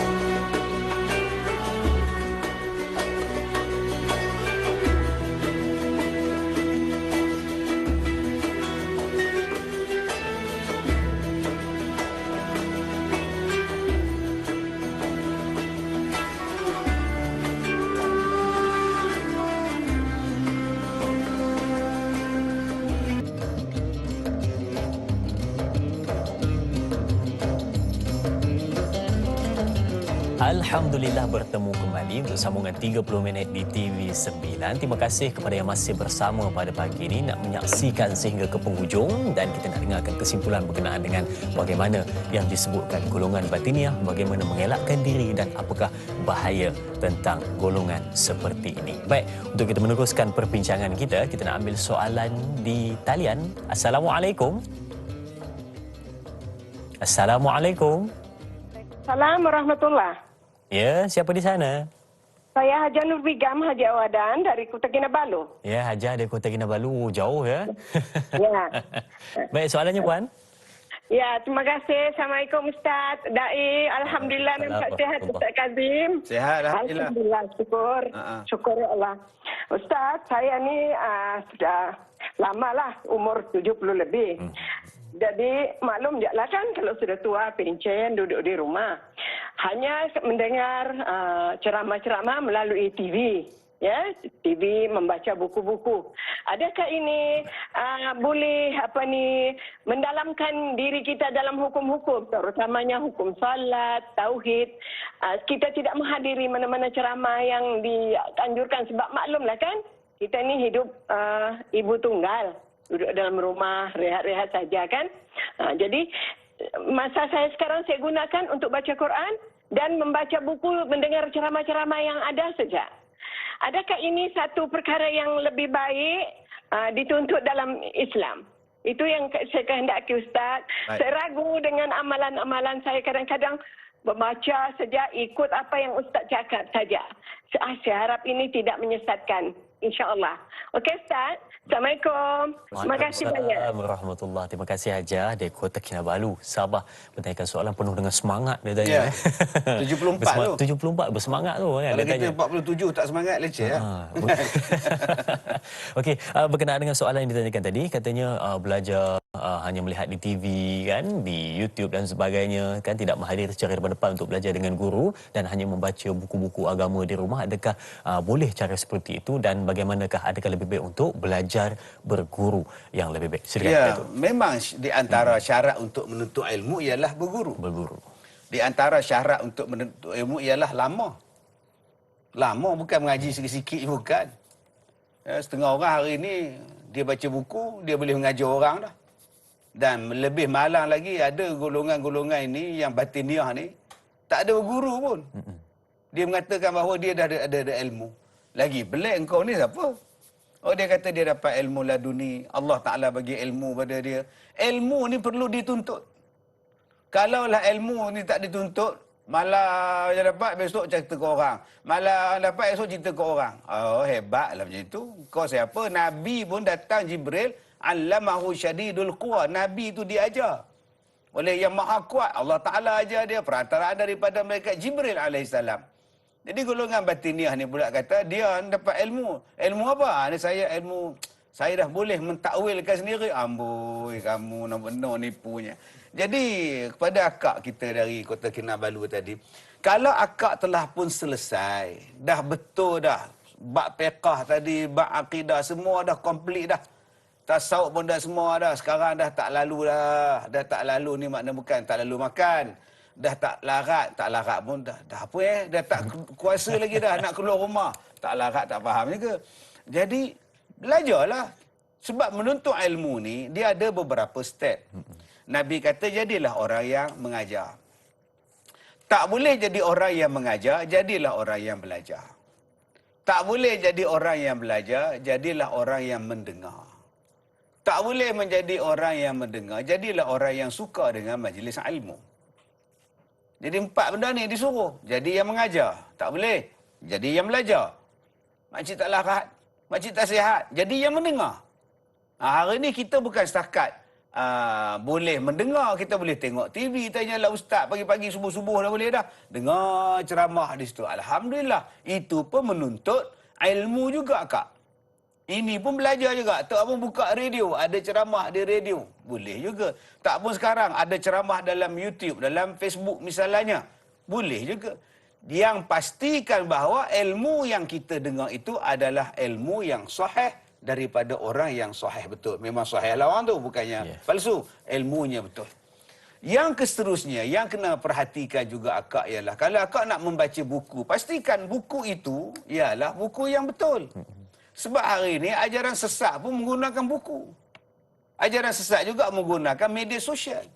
Sebab itulah perlunya berguru, fas'alu ahla zikr in kuntum la ta'lamun. Kena tanya pada orang yang tahu jika kamu tidak mengetahui. Jadi rujuklah kepada guru, tanyalah pada guru juga. Jadi kalau hajah tak mampu nak keluar pada rumah, maklumlah ibu tunggal seorang pula, panggil ustazah datang ke rumah. Telefon ustazah, ustazah boleh tak tengok hajah semayang macam mana, boleh tak perbetulkan hajah baca Quran ke apa. Kalau tak mampu, tetapi syarat ataupun disiplin ilmu ialah ilmu itu didatangi, bukan ilmu itu mendatangi. Jadi itu yang terbaik. Tetapi kerana faktor usia, faktor kudrat, faktor kemampuan dah tak macam dulu, boleh ikut kemampuan kita. Mungkin kita nak betulkan semayang kita ragu-ragu. Panggil asatizah yang betul-betul 2-3 orang ustazah datang ke rumah hajah, ajarkan, betulkan balik. Itu cara dia, mudah-mudahan. Di samping yang kita tengok dalam media sosial, di samping yang kita tengok dalam TV sekarang ini sebagai tambahan. Tetapi yang dikatakan menuntut ilmu yang betul-betul itu ialah talaqi dia, musyafahah dengan dia, kita mengaji dengan dia, betul-betul boleh bersoal dengan dia. Macam kita sekarang ni pun, kita boleh tengok dan kita boleh soal. Cuma nak dapat panggilan telefon tu, Allah kan, jam kan, itu nasiblah rezeki masing-masing. Wallahu alam. Jadilah mereka yang mengajar, jika tidak boleh jadilah yang belajar, ataupun jika tidak boleh juga jadilah yang mendengar. Kalau tak boleh juga jadi yang mendengar, jadilah yang suka kepada ilmu. Dan pastikan bila mana kita belajar dengan guru, cikgu guru yang benar-benar mengajar dengan betul, dan apa yang diajar juga pastikan sahih dan juga benar. Dan kalau nak baca buku, carilah buku yang terbaik dan dipastikan kebenaran dan ketulinannya. Baik, okey, untuk kita meneruskan perbincangan, soalan seterusnya datang dari sahabat kita di Facebook. Dari sahabat kita Tuan Ahmad Lailin. Baik, Assalamualaikum Ustaz dan Da'i, bagaimanakah caranya yang kita ni orang awam bila berhadapan dengan golongan batiniah seperti ini, sebab kadang-kadang hujah mereka ini bukan calang-calang. Terima kasih diucapkan kepada Tuan Ahmad atas soalannya, katanya bagaimana nak berhadapan sebab hujah bukan calang-calang. Benar apa yang dikatakan Tuan sebentar tadi. Silakan Datuk. Ya, hujah mereka bukan calang-calang dan jawapan mereka juga pun bukan kaleng-kaleng jawapan. Soalan mereka juga soalan yang, aduh, bila kita dengar soalan tu memang mencabar kita. Tak tercapai di akal. Tak tercapai di akal kita ni. Oh, hebat ni. Bila sebut tentang berwuduk. Soalan senang aja. Berwuduk. Kita ada wuduk. Bahasa orang kita ada ayat semayang lah. Kita belah-belah utara ni kita ada ayat semayang. Main belah KL, cakap KL lah sikit. Kita berwuduk. Bunyi KL sikit. Jadi kita berwuduk. Tiba-tiba dalam kita sedang berwuduk, kita terkentut. Minta maaf guna bahasa kentut. Kita terkentut. Kemudian kita ulang balik ambil air semayang. Kita mengambil air semayang yang baru. Sebab tadi dah terbatal. Dia tanya pada kita, sebab apa ambil wuduk? Saya terbuang angin tadi. Buang angin di mana? Di belakang lah. Habis itu, kenapa basuh muka? Kenapa basuh tangan? Kenapa basuh kepala? Kenapa basuh kaki? Kenapa tak basuh tempat buang angin tu? Katakan dia batalkan wuduk, basuh di situ lah. Kenapa berwuduk pula, basuh muka pula? Kita pula fikir pula. Kalau buang air kecil, basuh. Kalau buang air besar, basuh. Kenapa kentut tak basuh? Dia tak najis. Kalau tak najis, kenapa batal wuduk? Nampak. Itu nampak. Kau tak dapat jawapan. Nampak tak soalan dia, tuan-tuan? Hujah-hujah dia. Habis tu kami ni ustaz, kalau dia ada soal macam itu, apa kami nak jawab? Kami mengikut Rasulullah sallallahu alaihi wasallam. Kami diajar benda macam itu. Kami ikut saja. Sami'na wa ata'na. Buat apa kami nak tanya benda-benda itu? Sebab dia tanya, 2, 4, 4, 3, 4. Kenapa subuh 2, kenapa zuhur 4, asar 4, maghrib 3, isyak 4? Kenapa tak disamakan? Dia soal kita. Kita jawab, sebab itu fardu Allah. Ketentuan daripada Allah. Buat apa saya nak soal pula? Kena soal lah. 2 tu apa? 3 tu apa? 4 tu apa? Sudah. Dia tanya pula pada kita. Orang macam ni dia guna logik akal. Kadang-kadang dia jumpa saya, dia guna logik akal. Kalau kita gunakan hujah daripada dalil-dalil ni, tak nak dia. Oh, tak betul dia. Kita guna akal juga lawan dia. Dia kata, Ustaz, kenapa Zuhur 4, Asar 4, Maghrib 3, Isyak 4, Subuh 2? Kenapa, Ustaz? Kenapa tak sama? Abang ulang balik. Ulang balik. Soalan, kenapa tak sama? Jangan sebut soalan tak sama. Ulang balik gaya abang tadi. Ulang balik cara abang tanya pada saya tadi. Apa cara tanya balik? Kenapa Allah tak bagi sama, Ustaz? Yang tu yang saya nak tu. Di mana? Ni. Abang, kekalkan tangan abang tu. Dia pun kekal macam tu. Cuba abang tengok jari abang. Sama tak? Kenapa abang tak tanya? Kenapa jari aku tak sama? Kenapa yang ni pendek, yang ni tinggi, yang ni kurus? Kenapa? Bagi jawapan kat saya. Sebelum abang bagi jawapan saya, kenapa semayang rakaat tak sama? Abang bagi jawapan pada saya dulu. Kenapa jari abang tak sama? Dah Allah jadi. Tahu tak apa. Tahu pula jawapannya Allah jadikan tak sama. Habis tu, sembahyang tu pun Allah jadikan. Yang abang persoalkan tu buat apa? Jadi gitu tuan-tuan. Kadang-kadang dengan puak-puak batin ni tuan-tuan, dia kena pandai konar balik. Kalau kita lurus benda ni tuan-tuan, ia tak air juga. Ni pengikut baru masuk dah. Sebab tu kena gunakan akal macam mana nak berhujah dengan dia. Ini golongan dia, insyaAllah. InsyaAllah. Jadi gunakan akal untuk berhujah kembali bersama dengan mereka. Cuba untuk patahkan sebab hujahnya bukan calang-calang. Baik, kita nak berehat seketika. Jangan ke mana-mana. Kembali selepas ini bersama Tanyalah Ustaz. Biar tahu, jangan keliru.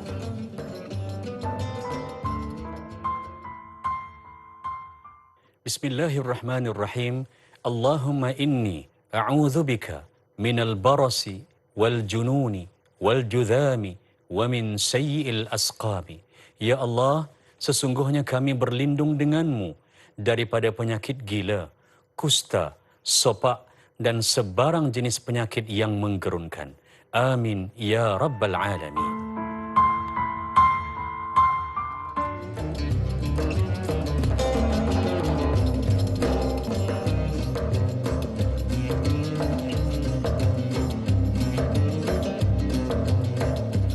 Baik, perbincangan kini teruskan kembali untuk kita merungkai kemusykilan dan bermain di fikiran anda berkenaan dengan golongan batiniah. Baik, kita nak ambil soalan di Facebook, Tanyalah Ustaz, dari sahabat kita, Tuan Abdullah Abdul Rahman. Baik, Assalamualaikum. Soalan saya, ada orang yang melakukan ibadat solat hanya melalui batin, iaitu dengan hanya berniat, itu sesat bagaimana? Katanya. Penerangan yang boleh kita hujah pada mereka dan bagaimana penerangan yang boleh kita hujah pada mereka? Tanyalah Ustaz biar tahu, jangan keliru. Dari Taiping, Perak. Orang Taiping kan? Bertukar ni. Baik. Okey, terima kasih kepada sahabat kita yang bertanyakan soalan, Tuan Abdullah, berkenaan dengan sembahyang dengan niat. Ada kita jumpa dan bagaimana untuk berhujah dengan mereka nak menerangkan itu adalah salah. Silakan Datuk. Ya, salah satu di antara ciri-ciri batiniah ialah mengajar kepada pengikutnya niat. Semayang menggunakan niat. Tak payah semayang niat saja, maka dah semayang dah. Yang saya seronoknya, bila nak semayang pakai niat, makan tak ada pakai niat pula. Abang dah makan? Abang dah makan. Bila? Abang guna niat. Tak ada pula. Di mata kedarah juga nasi tu. Berpinggan-pinggan dia makan. Kalau semayang kau nak pakai niat, kenapa ibadat lain tak pakai niat? Yang kahwin pakai niat. Nikah batin. Nikah batin. Jadi dah tak payah saksi apa tu, jalan dah. Janji kau, aku suka pada kau, kau suka pada aku, kahwin. Tapi bila nak bersama, kena bersama juga. Tak boleh pakai niat. Bila nak bersama dengan isteri tu, abang, mari bersama. Okey, niat masing-masing. Tak ada pula. Ini golongan-golongan ni kadang-kadang pengikut tu ikut sebab apa? Sebab senang, tak payah semayang. Ceritanya ialah tak payah semayang dan dimomokkan pula bahawa itulah ajaran yang betul. Memang seronok. Jadi kalau kita berhujah dengan dia orang, buang masa. Tapi kalau terpaksa berhujah, mungkin menantu kita, mungkin suami kita, mungkin anak kita, mungkin jiran kita, mungkin kawan kita, punya kita sayang dengan dia. Tiba-tiba sekarang dah tak semayang. Kita tanya, kenapa tak semayang, Din? Aku pakai niat. Kau orang lain, kau kulit, kau orang sudah semayang. Aku dengan niat saja pun cukup. Sebab dalam diri aku ni ada nur, ada cahaya dan sebagainya. Ada Allah dalam diri aku. Jadi engkau ikut siapa? Siapa Nabi engkau? Nabi Muhammad. Nabi Muhammad sembahyang. Mana tinggi? Makam engkau atau makam Rasulullah? Kalau Rasulullah pun solat, apatah lagi engkau? Apa masalah engkau sampai tak sembahyang ni? Nabi kata dah, sallu wa sallu kama ra'aitumuni usalli. Sembahyanglah kamu macam mana kamu tengok aku sembahyang. Ada sembahyang Nabi pakai niat? Tak ada. Habis tu yang kamu sembahyang pakai niat buat apa? Yang kedua, disuruh kita beramal. Amalan. Nama sebut amalan. Amalan tu amal dengan tubuh badan. Bukan niat semata-mata. Innal illal ladzina amanu wa amilus solihat. Wa amilus solihat. Beramal dengan amalan soleh. Kalau kau duduk diam saja, mana soleh kau? Golongan ini. Tapi itulah yang saya katakan tadi. Golongan ini, dia pandai bertaqiyah. Taqiyah ni maknanya ialah pandai berpura-pura. Sebab kadang-kadang, ya, dia kata, ustaz yang mengajar ni pun ada tauliah ustaz. Dia ada tauliah pula dah. Sebab tu golongan ni, waktu tauliah, dia cakap betul-betul. Dia jawab soalan betul. Orang yang tengok tauliah, wah bagus, lulus. Bila temu duga, lulus. Tetapi bermasalah bila mereka mengajar di hadapan orang ramai. Betul. Bila mereka, kita kata tak betul ni tuan kena ni. Saya ada tauliah. Nampak? Tauliah tak tauliah. Pergi report balik pada orang yang mengeluarkan tauliah dia tadi ni. Orang ni mengajar menyalahi akidah ahli sunnah wal jamaah. Bukan maknanya bila kau ada tauliah, kau bebas boleh cakap. Tauliah ni maknanya pemantauan. Ya, dilihat pengesahan, pemantauan. Orang ni macam ni. Dan tauliah ni pula boleh dibuat kursus. Dia panggil mereka ni bagi taklimat. Itu pentingnya tauliah. Ya, tetapi setengah golongan ini menyalahgunakan tauliah tadi untuk menyesatkan orang lain. Dengan alasan, saya ada tauliah. Sedangkan kursus tak pernah pergi, kemah kerja, kemah ibadah pun tak pernah pergi, taklimat pun tak pernah pergi, yang dia tahu mereka klaim duk tauliah. Yang ini berhati-hati tuan-tuan. Kita berhadapan dengan orang macam ini, mengajar benda yang menyesatkan kita pula, sila laporkan kepada pihak berkuasa. InsyaAllah kita boleh menghentikan tindakan mereka. Banyak berlaku seperti ini ya, solat dengan niat dan sebagainya, amal ibadat dilakukan dengan niat sahaja. Itu kalau kita jumpa patut kita laporkan kepada pihak yang berkuasa untuk sama-sama kita benteras golongan seperti ini. Baik, untuk soalan seterusnya juga di Facebook, sahabat kita bertanyakan soalan tentang dari sahabat kita Puan Mazni Hasan. Baik, katanya, Assalamualaikum, adakah golongan Islam liberal termasuk dalam golongan batiniah ini? Ini kerana mereka sesuka hati cuba mengubah syariat mengikut selera mereka. Mohon komen Ustaz tentang perkara ini. Terima kasih. Terima kasih juga kepada sahabat kita yang bertanyakan soalan berkenaan dengan liberal. Ya. Silakan. Ajaran sesat sekarang lebih advance. Ya. Lebih kita nampak educated. Dia punya modus operandi dia, target orang untuk didakwahkan. Kalau dulu kita sebut ajaran sesat ni macam tradisional ya. Sekarang kita tak boleh kata lagi ajaran sesat ini tradisional. Tak boleh lagi dah. Sebab golongan-golongan ini mempunyai dana yang besar. Dan mereka sudah terang-terang berani mempertikaikan ajaran Ahlussunnah wal Jamaah dan sebagainya. Ajaran Islam yang sebenar. Termasuklah salah satunya ialah liberal. Okey, meliberalkan agama. Contoh paling mudah meliberalkan agama, Islam adalah agama yang tidak membezakan laki-laki dan perempuan. Betul? Kita anggap Islam memberikan hak pada laki dan hak pada perempuan. Kita pun setuju begini. Islam menjadikan orang perempuan dihormati. Tidak seperti zaman jahiliah, kita berhangguk kepala. Lah sekali. Kalaulah begitu, Islam telah meletakkan bahawa kita mempunyai hak yang sama rata, maka sudah sampai masanya orang perempuan menjadi imam bila sembahyang. Sudah. Nampak tak? Mula-mula betul. Peringkat 5-6 bulan yang pertama betul. Memperjuangkan hak wanita, Islam memberikan hak wanita, Islam memberikan pusaka, Islam memberikan mas kahwin, Islam memberikan talak sampai 3 kali saja. 2 kali boleh rujuk, 3 kali dah tak boleh rujuk. Ini semua nak menjaga maslahah orang wanita. Kita sokong, ini betul-betul pejuang wanita ni. Lah nak jadi imam. Tang situ liberalnya tuan-tuan. Dan lebih malang lagi pula, dia jadi imam, hak laki-laki makmum pula belakang. Bercampur pula. Laki perempuan begini duduknya. Tok Bilal perempuan. Makmum Tok Siap laki-laki. Adakah ini ajaran yang dibawa oleh Nabi SAW? Tak. Tapi mereka mengatakan Islam mengajar kesamarataan. Inilah samarata. Sebab tu kita tak heran hari ini ada masjid gay yang dibina. Dan mereka menyalahgunakan pula ayat Al-Quran. Kisah tentang umat Nabi Lut. Apabila Nabi Lut datang, malaikat datang menyuruh Nabi Lut keluar daripada negeri dia, kami nak hancurkan negeri ni. Kan Nabi Lut kata bila orang datang minta. Bila orang kampung datang jumpa Nabi Lut, dia kata, Lut, serahkan tetamu-tetamu kamu tu pada kami. Kami nak ni mana, janganlah malukan aku. Ni tetamu aku, janganlah. Mereka minta orang ni untuk melakukan homoseksual pada masa itu. Kamu kalau kau nak menikah, pergilah menikah. Anak aku ada kalau kau nak menikah, menikah. Maka mereka menghalalkan pula liwat pada masa itu. Dia ambil, nampak Nabi Lut pun suruh. Oh, tuan-tuan, kalau kita baca yang ni, maka setengah orang fahaman homoseksual tu dibenarkan pula dah. Jadi kita lihat, ini pahaman-pahaman yang menyeleweng daripada ajaran Al-Quran. Dan mereka mengatakan bahawa itu adalah daripada Al-Quran, itu daripada Allah. Ini golongan liberal sekarang ini. Ya, golongan yang menjadikan agama itu berbeza daripada faham yang kita biasa.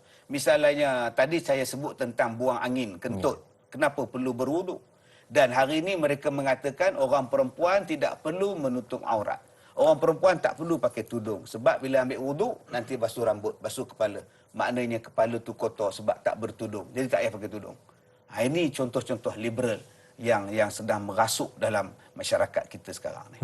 Sebenarnya banyak mereka buat tafsiran sendiri dan suka untuk meremehkan ataupun memudahkan satu perkara supaya ramai orang untuk terpengaruh dan mudah ikut kepada benda-benda yang mudah, simple dan menyenangkan kehidupan. Itu yang patut kita fahami dan kita takuti di zaman sekarang, khususnya golongan batiniah yang kita bincangkan. Baik, untuk kita menutup perbincangan kita, mari sama-sama kita dengarkan kesimpulan sebagai nota penting untuk perbincangan kita pada hari ini. Silakan Datuk untuk kesimpulan. Ya, Alhamdulillah, Allah berfirman, wa'tasimu bihablillahi jami'an wa la tafarraqu. Berpegang teguhlah kamu pada tali Allah, janganlah kamu bercerai-berai pada tali Allah. Jadi Nabi sebut di akhir zaman ni umat Nabi Muhammad terpisah kepada 73 golongan. Daripada 73 ni, golongan satu saja yang betul. Ahlussunnah wal Jamaah yang diiktiraf oleh Nabi SAW. Jadi mana-mana ajaran, mana-mana fahaman yang bercanggah dengan Ahlussunnah wal Jamaah, tolak. Kena tolak. Kita hanya ambil Ahlussunnah wal Jamaah. Masalah kita pula, hari ini orang yang bukan Ahlussunnah wal Jamaah pun kata, dia pun Ahlussunnah juga. Kalau sebut Ahlussunnah wal Jamaah, ada ciri-ciri dia. Kalau tauhid, dia berpandukan pada siapa? Kalau fiqh, dia berpandukan kepada siapa? Kalau tasawuf, dia berpandukan kepada siapa? Di sini nampak ciri-ciri ajaran Ahlussunnah wal Jamaah. Peganglah yang itu.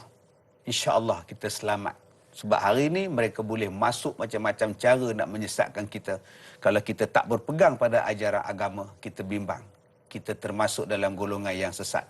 Yang kedua, tanyalah pada orang yang tahu. Jangan tanya pada orang yang bukan-bukan. Sebab kita takut fadalu wa adalu. Mereka sesat dan mereka menyesatkan kita pula. Mudah-mudahan ada kebaikan untuk kita. Mudah-mudahan insya-Allah. Dan kita tutup dengan doa. Silakan Datuk. Bismillahirrahmanirrahim. Alhamdulillahirabbil alamin wassalatu wassalam ala Rasulillah wa ala alihi wa ashabihi ajma'in. Amin. Ya Allah ya Rahman, ampunkanlah dosa kami, ampunkanlah dosa kedua ibu bapa kami ya Allah.